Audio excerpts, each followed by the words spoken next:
Welcome to another Coach's CatChat. Joe Stewart here with head Linfield track and field coach Travis Olson. The week of NWC championships. It's a beautiful week outside. You guys have had some great outings the last couple of weekends. Coach, how's it going right now? Got to imagine you're pretty excited for this weekend. It's always exciting. Yeah. But this year really seems like you guys are gearing up for a nice outing. Yeah, it's my favorite time of year. This is what we've worked so hard for throughout the year, and we really feel like it's paying off. And I'm really looking forward to all of the work that they've put in to see what happens this weekend. So it's going to be fun. It really is a little bit different with these individual sports, the Olympic sports, compared to the team sports. I mean, you guys are training all season, ramping up to get to this point, and everybody to be able to hit their peak this weekend. In a week like this, how is the energy different around the team compared to, say, late February, early March, and how is the mental approach different? Is it a state where you really want to be locked in, or do you want your athletes more loose this week, or is it somewhere in between, or differs for every kid? Yeah, and it's all of the above. I mean, it's different for every kid, but we want them to be loose. Because you peak, you're naturally going to feel better, and that's what we want, and we want them to feel their best heading into the competition, both mentally and physically. The vibe is really high right now, and we're excited to get to the championships, to see what we can do, and I think they're ready. From a coaching standpoint, it's always interesting for your staff at this time of year. At a certain point, right, all you can do is wind them up and let them go. How do you guys as a staff, how do you make the small adjustments this week to make sure that they can really be at their best this weekend in Portland? Well, it's just really effectively communicating with each individual athlete, because everybody's a little bit different. Some person might have a little bit of a slight injury here or something there, So it's like we have to really communicate well, and they have to communicate well with us so that we can put them in a position to be successful. And the message is like, do all the little things correctly, hydrate, get enough sleep, do all the warm-up, cool-down stuff that you need to do to feel your best. And that's the message throughout the year, but it's so important this time of year to not mess around and risk anything. So I feel like they've done that, and I think we're ready. Well, you guys got off to a great start 2 weeks ago at the multi-event championships. Obviously, we all know at this point, Kira Hawabu is the show. I mean, she's been the great story this last 2 seasons, and of course, the repeat heptathlon champion, breaking her own school record, shattering it really by over 200 points, and of course headed to nationals for where she finished, of course, 4th last season. Another incredible year for her. What was it like watching her perform, and just another record-setting performance in Portland 2 weeks ago? It was fun, but not surprising. I think she has a lot more in the tank. She is really coming into her own in terms of those technical events that you really improve on in your second year. She was so new to it last year, so like the javelin, the shot put, and those events are really improving now, and that's why you're seeing some better scores from those events, including the hurdles. Like, she just PR and all the time, and so it's fun to watch it happen. But just knowing the competitor that she is and the talent that she has, it's not surprising. I think that she can shatter it again, to be honest. Yeah, and she'll be one of your top competitors this upcoming weekend as well, right? Putting her in a bunch of other events now with the heptathlon over. Got to get the most out of her, right? Right, yeah. No, we talked about what the plan is for her. I wanted her to feel really good about the plan and not just throw her in everything because I could. I want her to feel good about and not feel overwhelmed, because we have bigger things, after conference that we have to be mindful of. And I think that we have a good plan going into conference, and she feels really good and excited about the events that she's in. And so it's going to be fun. It's going to be fun to watch.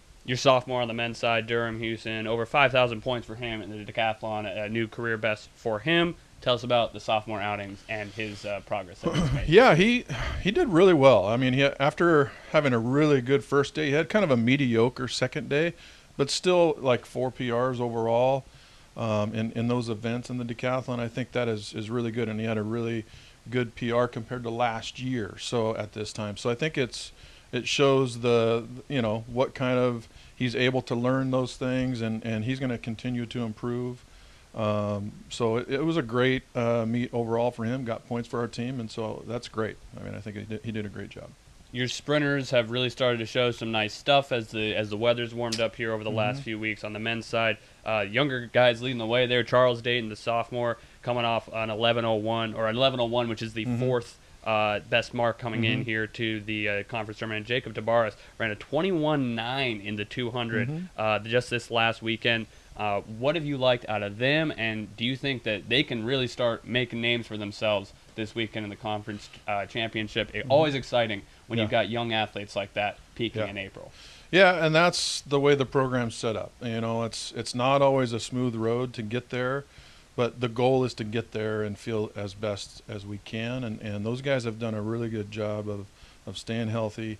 I'd like to add Liam Christensen in that group because he's someone that has really really improved this last part of the season and someone I think can sneak in the finals in the 100. So Jacob is going to be hopefully a really solid guy for us in the 1 and the 2, and along with Charles and Liam, and so hopefully our 4x1 will be good along with that. I know Liam's been dealing with a lot of health stuff too over his career, so great to hear on him. On the women's side, Rochelle Silas and Paige Casso, kind of fixtures at this point, of course, especially Rochelle, going to be trying to help out Kira there in the sprints. What do you like from your sprinter group on the women's side as well, of course, led by Halabu? Yeah, no, along with Kira, I mean, Paige and Rochelle. Paige is a little bit banged up. We're dealing with that. That's kind of what we talked about as far as leading up to this championships, getting her as ready as possible. She's kind of dealt with a little bit of a hamstring strain, but I think we're ready with her, and she's going to be someone that I expect to contribute. Rochelle, in her senior season, I think that she can do some pretty special things in the 2 and the 4, 400 probably especially. But I think our sprint crew's deep and should have some fun. Your men's distance group has really had an exciting spring here. It's really been a fun season for them, a breakout year for Connor Dooley. Alex Oatheld holds 3 top 7 times in 3 different events there, including a 14:46 in the 5K just a couple weeks ago. And Bradley Kiltow's been holding it down in the steeple, and some really nice finishes for him over the last 5 weeks. Got to be excited for that group to make some real progress and make some noise in a way that the men's distance group hasn't in a few seasons here. Yeah, no, it is going to be exciting. And their workouts have been going just as we had hoped they had. And so I'm expecting really big things from Alex and Connor. Bradley's he fell in the last steeplechase race, but that he ran. But he's a battler, and I expect him to put everything he has into it. But yeah, points are going to be great for those guys. We're wild carding Devin Harrison in the 1500, so you know we're going to have a representation there in the distance, so that's going to be great.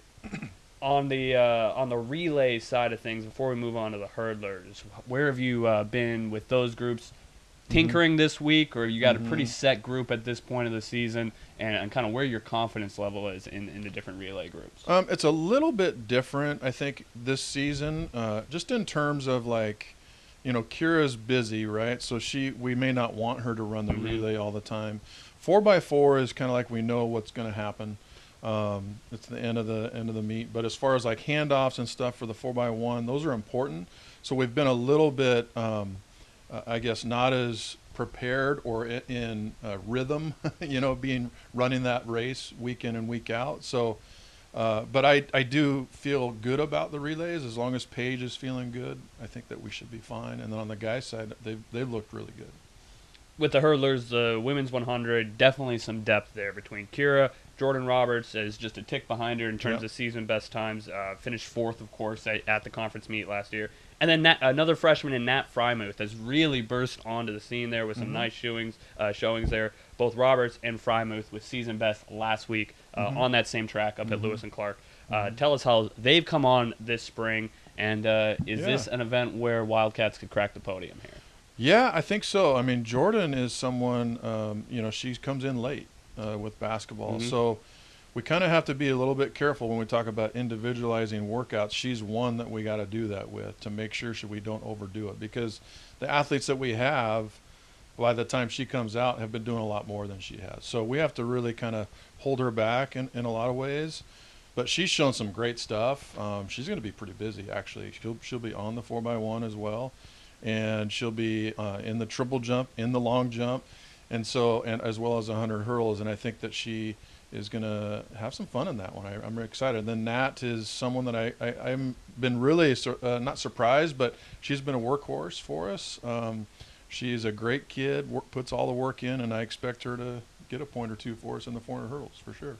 Looking at the throwers, an area you guys have really been trying to grow the last couple of seasons, and obviously Nick Olson coming in as the defending champ in the shot put, trying to go back to back there and make some more noise in the hammer as well. Is this the year? We know what Nick is capable of. Is this the year that he can break through and finally get to that national meet? I think it is. I think he's the favorite coming in. He's a returning champ, of course, but I think the difference this year, he's done those kind of things in practice, and so it's kind of reaffirmed to him, given himself confidence to know that it's in there. We've legit measured national qualifying marks for him in practice, but practice doesn't count, right? So, but I think that just knowing that he has that ability is huge for his mental state of mind in terms of approaching the competition, and I think it's there. As long as he doesn't try and chase it, it could come out. You mentioned Kira will be throwing in a couple events as well, but two young Wildcats there, Sophie Holke and Isley. Isley. Isley, excuse me. Yeah, that's all right. Remind me on her last name here as well. Siliga. Isley Siliga, sorry.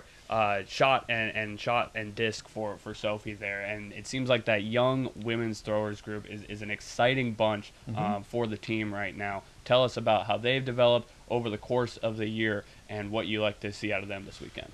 Yeah, it's a deeper group than we have had in the past, and really talented freshmen. Sophie is a talented overall freshman. She's kind of really taken to the hammer quite a bit, and we've seen some really crazy things in practice. Again, like she's learning that event. This is the first year she's ever done it. So for her to be kind of like potentially in the mix to score in that event's awesome. She has the potential in the disc as well, and she was a rotational shot putter. Up until a couple of weeks ago, we switched her to the glide. It's a different technique, and so it's a little simpler movement for her. And she, I think, could do something in that event. And Isley is someone that has been consistent all year, and I think that she can come in and score for us in that one too. For your jumpers, a lot of depth on the women's side there. You talked about Jordan, that she's going to have a busy day, going to have likely, I assume, both the long jump and the triple jump as well, and, of course, her twin sister, Logan, in the high jump. But the one I want to talk about is Annalisa Pereza, just a freshman. She's bringing the second-best pole vault mark in the conference into this weekend. We know, obviously, for a long time, women's pole vault, an event that this program has had some real national success in over the years. Been down a couple last seasons, but tell us about Annalisa, what she's done this year, and what she's kind of doing to lead pole vault back for the Wildcats. Yeah, she's been great. She really knows how to work hard, and she's kind of one of those I have to hold back a little bit in terms of, she tries to push through things when she shouldn't necessarily, but it's because she's a competitor, and she really wants to do well. And Dason, our pole vault coach, has done a great job with her getting ready to compete. So I'm expecting some great things from her. It's going to take another height or two to get to nationals, but she's definitely has a talent to get there, and so I'm excited for her for conference because I do think she'll score high for us. We've thrown out a lot of young names today, and we talked about that early in the season. This is a young group. You're really trying to grow the program right now, get those roster numbers up, and you've got some young talent in this wide net that you've cast. How does that affect things compared to some of the more veteran teams you've worked with going into this week? I mean, we talked about the mental side, loose versus locked in and that kind of thing. Right. But with a young group, how is that a little bit different than what you've been used to with maybe some of the last few years' teams? Yeah, I mean, when they're veteran-heavy teams, there's definitely things that you don't have to worry about. But I think at this point in the season, they are considered maybe more of a veteran group because, I try and give the same message every meet as like, all right, let's approach this the same way, whether it's a conference championship or just an indoor meet. So I think if, we've been able to practice that throughout the season. So mentally, I feel like, everybody's a little different, but mentally I feel like they're, for the most part, really ready to go and have practiced to get in the right frame of mind to compete at a high level when it counts. And that's what it's all about. And I think that, it's kind of infectious too, right? You feed off each other, and I think we have a great team culture that is really helping that mindset. So in some ways it's different, but in a lot of ways it's the same. So I feel like they've done a great job this year in preparing for that.